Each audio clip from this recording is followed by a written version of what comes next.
Today is Tuesday the 23rd, and we are leaving the western part of the Peloponnese and heading north towards the Ionian Islands.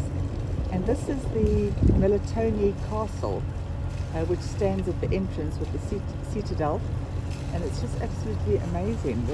The size of it is what's so fascinating.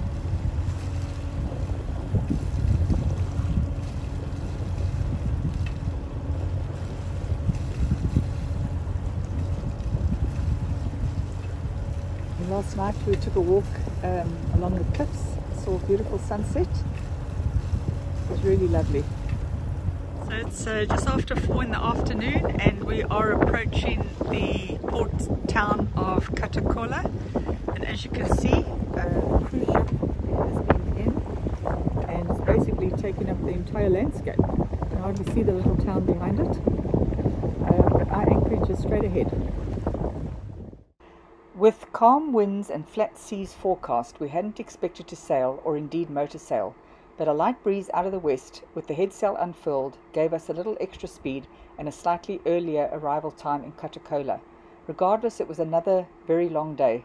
We had, however, noticed the scenery had changed quite significantly. It wasn't as rugged and it was much greener. Once settled, we dinghied into the town harbour, finding a lovely little port town, before heading off in the direction of the port police to clear in.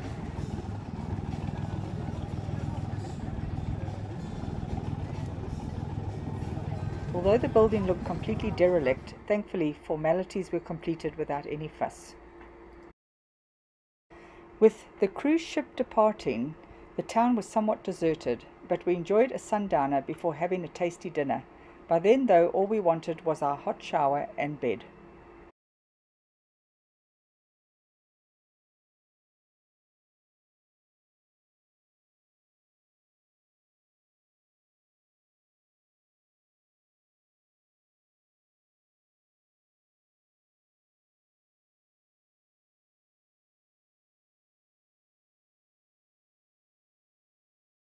Today is Wednesday the 24th of May and we've decided to take a break from sailing. Instead we've decided to go touring, and right now we're on the little narrow gauge train that's going to take us to Olympia. And there's Paw sitting at anchor. We'll see her later. Olympia is a small town on the Peloponnese Peninsula, famous for the nearby archaeological site of the ancient city of Olympia, the birthplace of the most famous and important sporting event in the ancient world, where the ancient Olympic Games were held from the 8th century BC to the 4th century AD, every 4 years as they are today, and were restored in 1894 in honor of the ideal of peaceful international contention for excellence. So we've arrived at Olympia, and we're just about to go and see the archaeological site. The site was also a place of worship, a sacred grove dedicated to the Greek god Zeus from about the 10th century BC. Greek mythology credited the greatest of the Greek heroes, Hercules, with devising the running races at Olympia to celebrate the completion of one of his 12 labors, a series of episodes carried out as a penance. Obviously a very popular site. There's loads of tourists here, cruise ships, tour buses, people just coming on their own, and we're just walking towards the entrance now. Through the entrance and coming down to the archaeological site now. Unfortunately all you see is people, but hopefully we see some ruins in a minute. This is the first of the archaeological site ruins that we've seen, and we'll continue on. Deciding to walk to the furthest point, we passed the various excavated ruins, including the Phidias workshop, the Palestra, a centre for wrestling, and the Leonidium, before reaching the more well-known constructions.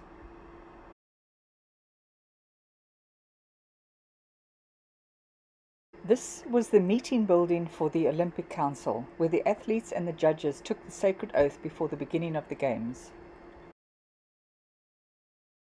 This is the statue of the Winged Victory, denoting the triumphant victory of the Messenians and the Naupatians over the Spartans in 421 BC. Next up was the Temple of Zeus, a Doric order peripheral temple with 6 columns on the narrow sides and 13 on the long sides. Positioned in the inner chamber was the colossal gold and ivory statue of Zeus, sitting 12 meters in height, and was one of the 7 wonders of the ancient world. The labors of Hercules were depicted on the 12 interior walls. Unfortunately, the temple was destroyed by the earthquakes of 522 and 551 AD. After waiting on the crowds to disperse, we walked through the monumental arch entrance known as the crypt, erected at the west end, and into the Olympic Stadium.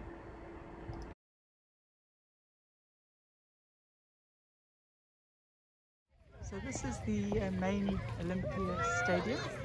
It's all grass, but you can see the banks as I come round. Obviously a busy day, everybody out enjoying the weather and tourist attracted. Bronze statues of Zeus were placed on the 16 bases. They were erected with the fines imposed on athletes who had committed the offense of cheating. The inscriptions on the bases named the athlete and the nature of the infringement for which he was penalized. The position of the Zanes along the way to the stadium was a warning to all competitors. The Met Room is another Doric order peripheral temple dedicated to the Great Mother, or the Mother of the Gods, Rhea or Cipele. The Temple of Hera is the oldest temple in the sanctuary and one of the earliest known examples of the Doric order in Greece, with 6 columns at the narrow sides and 16 columns at the long sides. According to legend, the Ephitos bronze disc, known as the Disc of the Sacred Truce, was kept here. Adjacent to the Temple of Hera is Hera's altar, where the lighting of the Olympic flame took place, and it is still lit here today, signifying the official start of the Olympic Games.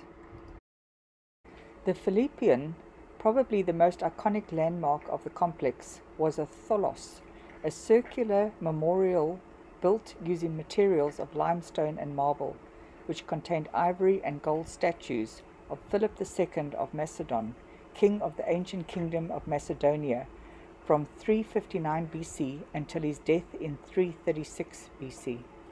Besides the statue of himself, there were statues of Alexander the Great and Olympias, sculptured in celebration of Philip's victory at the Battle of Chaeronea in 338 BC. The importance of the material used in the construction is that it was also the material used for the statue of Zeus, and it was the only structure inside the sacred grove dedicated to humans, thus comparing the Macedonian royal family to the gods.